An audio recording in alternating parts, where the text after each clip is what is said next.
ছোট্ট বন্ধুরা, গল্প দিদির আসরে তোমাদের স্বাগত।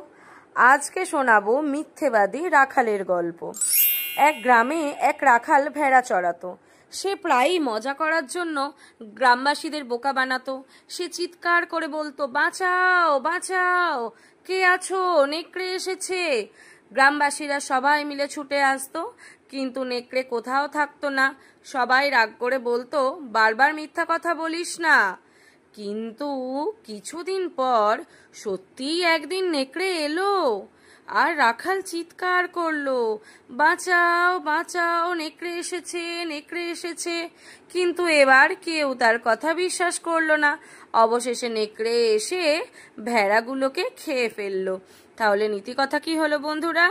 যে বারবার মিথ্যা বলে তার সত্য কথাও কিন্তু কেউ বিশ্বাস করে না। যদি গল্প ভালো লেগে থাকে প্লিজ চ্যানেলটা সাবস্ক্রাইব করো আর লাইক শেয়ার কমেন্ট করতে ভুলো না। Thank you.